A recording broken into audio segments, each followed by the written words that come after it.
What happens when two comedy titans clash in front of a live studio audience?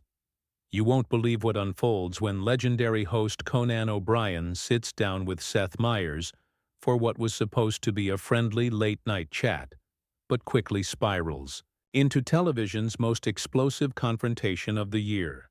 The tension that erupted last night between these two comedy veterans has left the entertainment world completely stunned, and the footage we're about to break down reveals a side of Seth Meyers that nobody saw coming. Before we get into this incredible story, make sure you hit that subscribe button and drop a comment below, because you're not going to believe what unfolds when one of comedy's most beloved figures gets completely blindsided by his own colleague. The atmosphere in Studio 8G was electric as Conan O'Brien made his entrance to thunderous applause from the audience. What should have been a celebration of two comedy legends sharing stories and laughs quickly transformed into something far more sinister. From the moment Conan settled into the guest chair, there was an undeniable tension crackling beneath Seth's forced smile that suggested this interview was heading somewhere dark. "Conan, great to have you here," Seth began, his voice carrying an edge that seasoned talk show viewers immediately picked up on. The audience was still buzzing with excitement, completely unaware that they were about to witness television history in the making. Conan, ever the professional, flashed his trademark grin and launched into his usual self-deprecating humor about his towering height and pale complexion. But Seth wasn't having it. Instead of the typical back-and-forth banter that audiences expect from these appearances, Seth's responses felt calculated, almost predatory. "You know, Conan, I've been thinking about something," Seth said, leaning forward with the intensity that immediately shifted the energy in the room. "We've both been doing this for decades, but I can't help but notice how different our approaches have become." The comment landed like a lead balloon. Conan's smile faltered for just a moment, a barely perceptible crack that only the most observant viewers would catch. "Different how?" Conan asked, maintaining his composure, but clearly caught off guard by the unexpected direction of the conversation. Seth's response was surgical in its precision. "Well, you've always been about the absurd, the random, the, let's call it, juvenile approach to comedy. String dancing, remote pieces that go nowhere, that whole manic energy thing." The way Seth delivered these words wasn't playful ribbing between colleagues. It was deliberate, calculated, and designed to wound. The studio audience began to sense something was off. The laughter that had been flowing freely just moments before started to feel forced, uncomfortable. Conan's legendary quick wit, usually his greatest weapon in these situations, seemed momentarily stunned into silence as he processed what was essentially a public character assassination disguised as friendly conversation. "I mean, don't get me wrong," Seth continued, clearly relishing the discomfort he was creating. "There's definitely an audience for that kind of thing. Kids love it. But those of us who've evolved past that phase of comedy, who've learned to connect with audiences on a more sophisticated level," he let the implication hang in the air like smoke from a fire that was just beginning to catch. Conan's face underwent a subtle but unmistakable transformation. The genuine warmth that had characterized his entrance was rapidly being replaced by something harder, more defensive. "Seth, I'm not sure where this is coming from," Conan said, his voice still controlled but with an undertone that suggested storm clouds gathering on the horizon. But Seth wasn't done. In fact, he was just getting started. "You know what really gets me?" Seth said, settling back in his chair like a hunter who had just cornered his prey. "The way everyone in this industry acts like you're some kind of comedy god when really, you've been doing the same 5 bits for 30 years. The hair jokes, the self-deprecating height humor, the fake fights with your staff. It's all so predictable." The audience was now visibly uncomfortable. What had started as anticipation for a fun celebrity interview had morphed into something that felt voyeuristic, like watching a public execution. Some audience members began shifting in their seats, unsure whether this was scripted comedy or genuine hostility unfolding before their eyes. Conan's response came measured but sharp. Seth, I came here tonight thinking we were going to have a conversation between friends and colleagues. If you've got some issue with me or my work, maybe we should discuss this privately rather than ambushing me on your show. The word ambush hung in the air like an accusation, and Seth's reaction confirmed that Conan had hit the mark.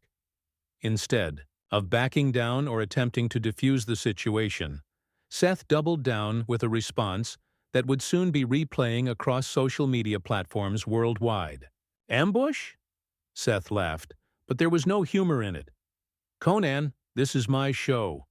I get to ask whatever questions I want. And frankly, I think it's time someone in this industry had the courage to say what everyone's been thinking for years. That one gauntlet had been thrown down. What started as an uncomfortable interview was rapidly escalating into something far more serious. Conan's posture straightened, his jaw set in a way that longtime fans recognized as a danger sign. The comedian who had built his career on being gracious, self-effacing, and genuinely kind to everyone around him was being pushed to a breaking point on national television. As the tension reached a crescendo, both men seemed to realize simultaneously that they had crossed a line from which there might be no return, and what happened next would shock everyone watching. The silence that followed was deafening. For what felt like an eternity but was probably only 3 seconds, neither man spoke. The studio audience sat frozen, unsure whether to laugh, gasp, or simply hold their breath. It was Conan who broke the silence, and when he did, his voice carried a tone that nobody in that room had ever heard from him before. "You know what, Seth?" Conan said, his famous affability completely stripped away, revealing something raw and angry underneath. "I've been in this business for over 3 decades, and I've never had another host attack me personally while I'm sitting in their guest chair. Never. Not even during the Tonight Show mess, when I had every reason to be bitter about this industry." Seth's face flushed red, but instead of backing down, he seemed energized by Conan's pushback. "Oh, here we go with the Tonight Show victimization narrative again," Seth shot back, his voice dripping with contempt. "Do you know how exhausting it is listening to you milk that story for sympathy? You got paid millions to walk away from a job you couldn't handle. Most people would call that winning the lottery." The audience audibly gasped. Several people in the front row looked genuinely shocked at the venom in Seth's voice. This wasn't comedy anymore. This was personal, and it was getting uglier by the second. Conan's eyes narrowed dangerously. "I couldn't handle it? Seth, I was sabotaged by network executives who never wanted me there in the first place. But you know what? I took it with grace. I didn't burn bridges. I didn't trash anyone publicly, and I moved on to build something better. Can you say the same about your career?" The question landed like a physical blow. Seth's jaw clenched as he processed what Conan had just implied, that his success was somehow lesser, that his path had been easier. "Are you seriously questioning my credentials right now?" Seth said, his voice rising. "I worked my way up through SNL just like you did. The difference is, I didn't flame out when things got challenging." "Flame out?" Conan repeated, his voice getting dangerously quiet. "Seth, after NBC screwed me over, I took my show to a network that barely existed and built it into something special. I created a travel show that connected with audiences in a way late-night television never had before. I've won Emmy Awards, Peabody Awards, and maintained the respect of my peers throughout this entire industry. What exactly have you accomplished? Besides inheriting someone else's time slot?" The insult was surgical and devastating. Seth had taken over late night from Jimmy Fallon when Fallon moved to The Tonight Show, a transition that had been relatively smooth compared to the chaos Conan had endured. But Conan's words suggested that Seth hadn't earned his position through merit but through convenience, and the accusation clearly struck a nerve. "Inherited?" Seth's voice cracked slightly with rage. "I've been hosting this show for over a decade. I've interviewed presidents, covered major news events, built a loyal audience base. Just because I didn't have to deal with the same drama you created doesn't mean I didn't earn my spot. Drama I created? Conan stood up from his chair, towering over Seth in a way that suddenly made the physical dynamics of the confrontation very real. Seth, the only drama I ever created was trying to do my job while network executives undermined me at every turn. Meanwhile, you've been coasting on material written by other people and throwing colleagues under the bus for cheap laughs. The studio had gone completely silent except for the sound of cameras still rolling. The audience seemed to collectively hold their breath as they watched two comedy legends tear each other apart on live television. This wasn't entertainment anymore. It was a car crash happening in real time. Seth shot to his feet as well, unwilling to let Conan tower over him. "Throwing colleagues under the bus?" he snarled. "That's rich coming from someone who spent months making passive-aggressive jokes about Jay Leno and NBC executives. At least when I have something to say about someone, I say it to their face." "Like you're doing right now?" Conan's voice was ice cold. "Because this feels a lot like an ambush to me, Seth. You invite me on your show under the pretense of a friendly interview, then spend the entire time trying to tear down my career and my character. Is this how you treat all your guests, or am I special?" The question hung in the air like an accusation, and Seth's response revealed just how far this confrontation had spiraled beyond the bounds of professional decorum. "Maybe you're not used to being challenged because everyone's too polite to tell you the truth," Seth said, his words coming faster now, as if he'd been holding them back for years. "But someone needs to say it. Your time is over, Conan. The comedy world has moved on from whatever it is you think you're still doing." The brutality of the statement sent shockwaves through the studio. This wasn't just professional criticism anymore. It was personal destruction, broadcast live to millions of viewers. Conan's face went through a series of expressions: shock, hurt, and finally, something much darker. "My time is over?" Conan repeated slowly, as if testing the weight of the words. "Seth, I've got news for you.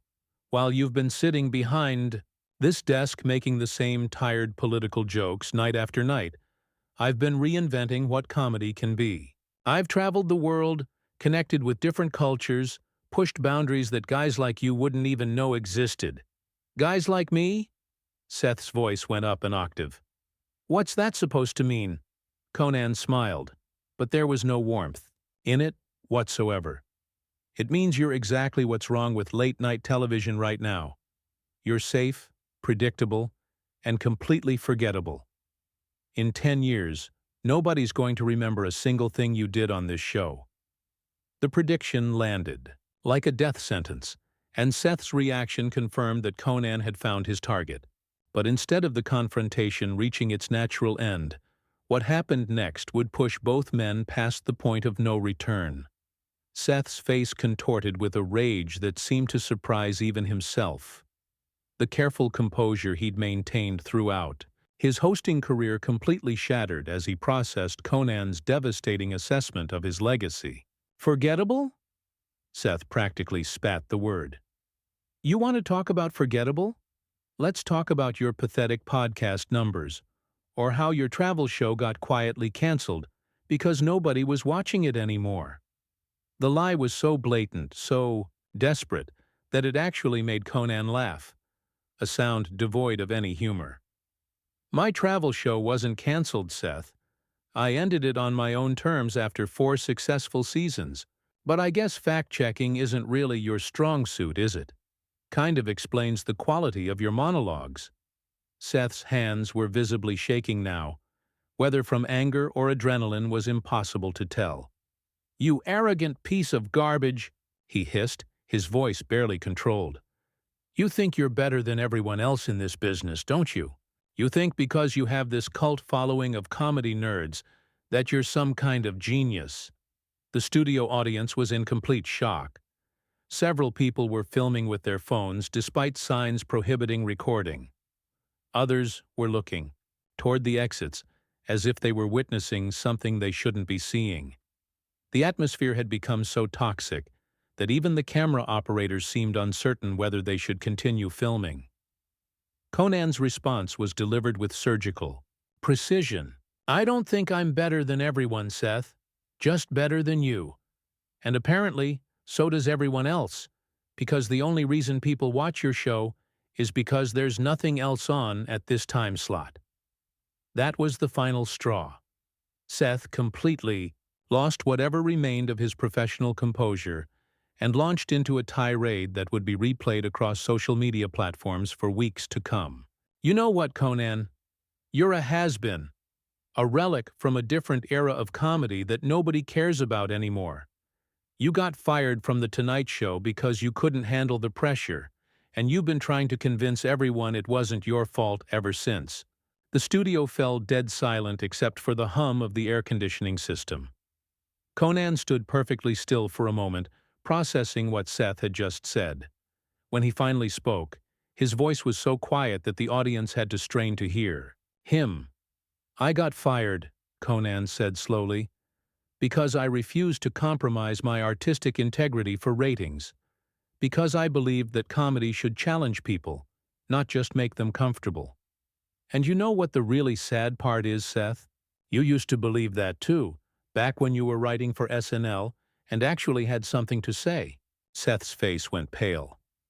"Don't you dare lecture me about artistic integrity. You're the guy who spent years making jokes about masturbating bears and string dancing. Real high-minded stuff there, Conan. At least my comedy came from a place of joy and creativity," Conan shot back. "Your show is just recycled political takes and mean-spirited gossip dressed up as commentary. You've turned into exactly the kind of host I always promised myself I'd never become. Bitter, petty, and completely out of touch with what makes people actually laugh." The insult hung in the air like a toxic cloud.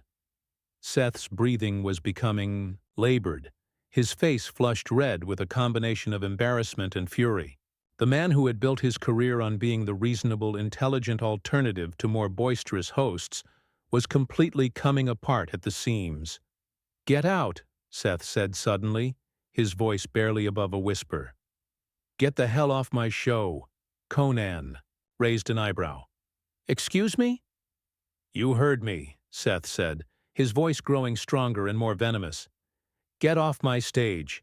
This is my show, my studio, and I don't want you here anymore." The audacity of the demand seemed to amuse Conan. "Seth, we're in the middle of a live taping. You can't just kick a guest off your show because they hurt your feelings." "Watch me," Seth replied, then turned toward the wings and shouted, "Security! I want this man removed from my studio immediately."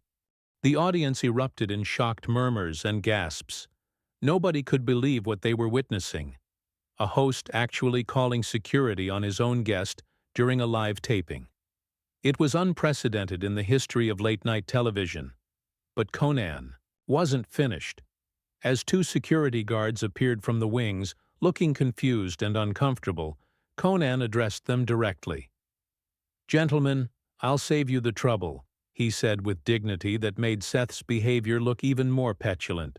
"By comparison, I wouldn't want to spend another second on a show that's apparently hosted by someone having a complete psychological breakdown."